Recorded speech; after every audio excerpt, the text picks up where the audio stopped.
Seja bem-vindo ao CartaCast. No episódio de hoje faremos a leitura da Carta do Gestor de Fundos Multimercados da gestora SPX Capital.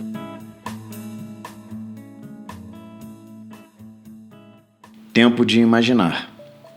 Caros investidores, foi o ano em que a máquina do mundo descarrilhou. Esta carta busca avaliar os processos em curso após esse choque sem precedentes, traçar cenários e tendências. A Covid-19 foi um teste extremo para os governos. Apontou sistemas e dirigentes incompetentes, expôs injustiças sociais, mostrou que a desigualdade de renda está correlacionada com a desigualdade de saúde, e ambas se concentram em determinados grupos sociais. Esgarçou os limites da política monetária, com a taxa de juros básica próxima do piso efetivo na maioria dos países desenvolvidos, além de operações de liquidez em larga escala, apesar de não haver um consenso acadêmico de como estas afetam a economia e o preço dos ativos. Dada a necessidade premente de mais estímulo, os bancos centrais são levados a tomar mais risco e imitam decisões de outros bancos centrais, tal como juízes decidem com base em jurisprudência. Como efeito colateral, o mercado financeiro já não precifica claramente expectativas de inflação, solvência e crescimento econômico. A pandemia acarretou um forte aumento das dívidas públicas e privadas. Segundo projeções do monitor fiscal do FMI e da SPX, em 2021, 19 países terão dívida pública acima de 80% do PIB, dos quais 11 são economias emergentes. Há constantes históricas em eventos deste tipo. A humanidade demonstra enorme capacidade de adaptação e de progresso material face às catástrofes. Entretanto, a natureza humana não melhora com estas experiências, mantendo o egoísmo, o tribalismo e os demais vícios. Ou seja, convém moderar o otimismo com os avanços na questão ambiental e de bem-estar social como resultado desta crise. A história também mostra que eventos desta magnitude acarretam mudanças geopolíticas muito relevantes e que ninguém antevê.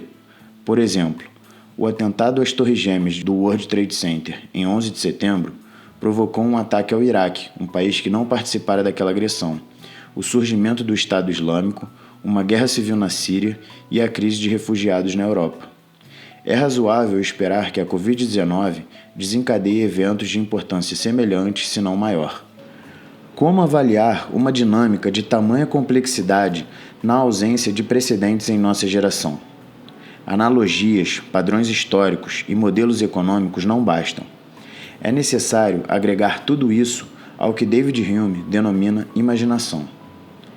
Nada é mais livre do que a imaginação do ser humano, e apesar de não poder exercer o estoque original de ideias fornecidos pelos sentidos internos e externos, ela tem o poder ilimitado de misturar, compor, separar e dividir essas ideias. Imagine que o final desta pandemia seguirá o padrão de epidemias e guerras passados.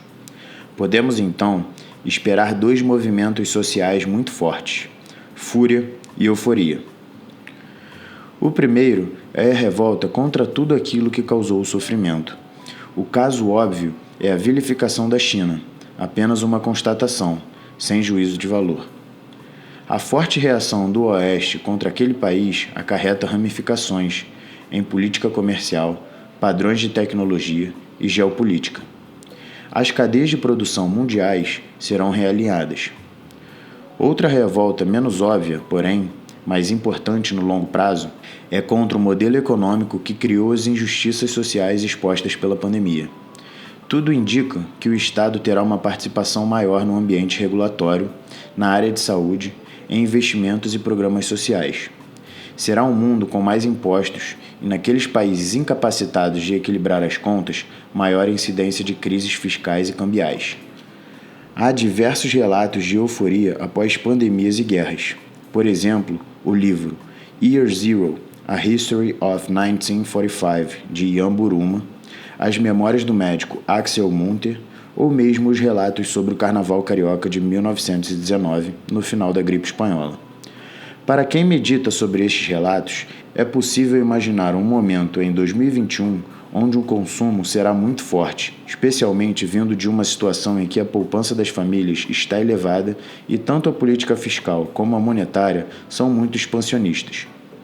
Nas palavras de Munch, que vivenciou a epidemia da cólera em Nápoles em 1884 e os horrores da Batalha de Verdun em 1916, onde a harmonia é abalada por um acidente natural, seja peste, terremoto ou guerra, a natureza vigilante se opõe a trabalhar imediatamente para restabelecer o equilíbrio, suscitando novos seres para tomar o lugar dos que se foram, impelidos pela força irresistível da lei natural. Mulheres e homens abraçam-se, cegos de volúpia, ignorantes de que é a morte que governa sua união. Há muita pesquisa acadêmica sobre liquidez, porém nada ainda incorporado no processo formal de decisão dos bancos centrais. Ou seja, os bancos centrais fazem vasto uso de um instrumento monetário sem ter uma ideia precisa de como funciona. Há também elevada incerteza sobre a curva de Phillips, a principal equação na previsão da inflação. O problema é que a pandemia aumentou a instabilidade de seus parâmetros. Em primeiro lugar, a formação de preços em competição monopolística, base microeconômica para esta equação, baseia-se no custo marginal das empresas. Como esse parâmetro é difícil de se observar, os economistas utilizam o desemprego como uma aproximação.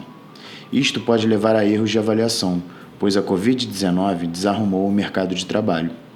Segundo, a relação entre inflação e custo marginal mudou com o choque nas cadeias de produção.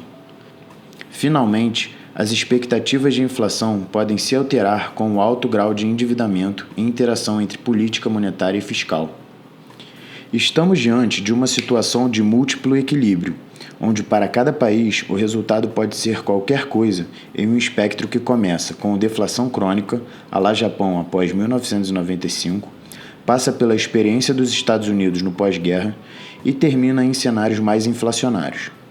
Esta questão se torna mais delicada em alguns países emergentes que se defrontam com o risco de descontrole fiscal, como o Brasil, infelizmente.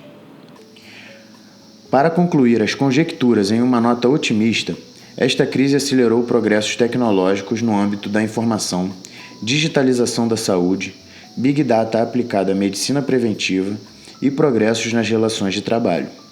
Estes avanços independem de quem será o presidente dos Estados Unidos em 2021 e talvez contrabalanceiem a perda de produtividade causada por um mundo com mais dívida e regulamentação. A China é a Arábia Saudita do Big Data. Já é líder em várias tecnologias de ponta, poupa bastante e com isso deve apresentar crescimento robusto nesta década. A Europa continuará com crescimento e inflação anêmicos, porém o projeto do mercado comum prossegue e avança por meio de crises, e esta crise não foi desperdiçada. Apesar do alto endividamento de alguns países, como a Itália, o projeto europeu concluiu o ano fortalecido. A máquina do mundo descarrilhou, porém tudo indica que a primeira metade de 2021 será de forte crescimento com eventuais crises. É tempo de imaginar cenários e de focalizar nas oportunidades de investimento e arbitragem, pois, como cantou Carmen Miranda celebrando o fim da gripe espanhola, anunciaram e garantiram que o mundo ia se acabar. Beijei na boca de quem não devia, peguei na mão de quem não conhecia, dancei um samba em traje de maiô, e o tal do mundo não se acabou. Seguem nossas alocações. Juros. Esperamos que as políticas monetária e fiscal continuem provendo suporte para a economia global. Buscamos alocações em países onde enxergamos espaço para acomodação adicional ou onde acreditamos que haja distorções nos preços.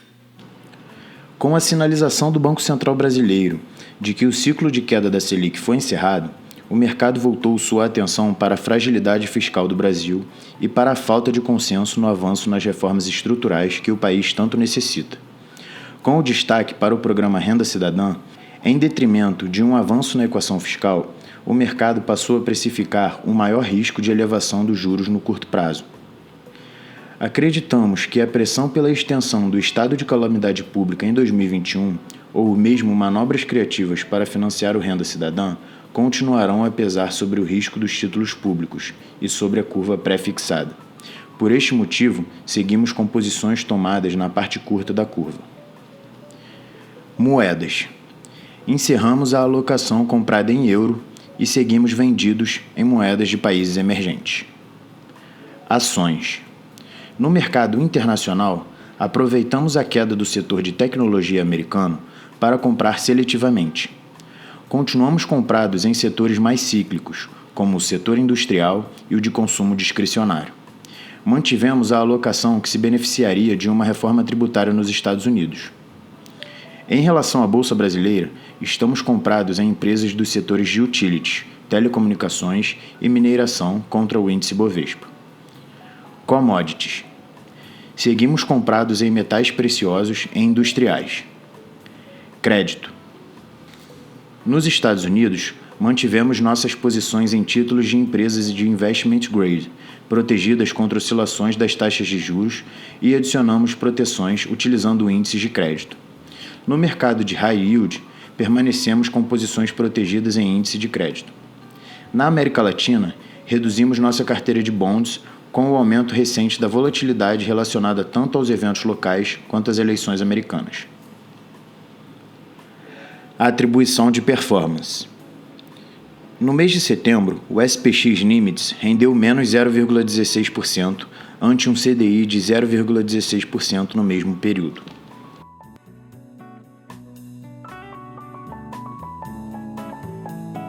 E isso é tudo.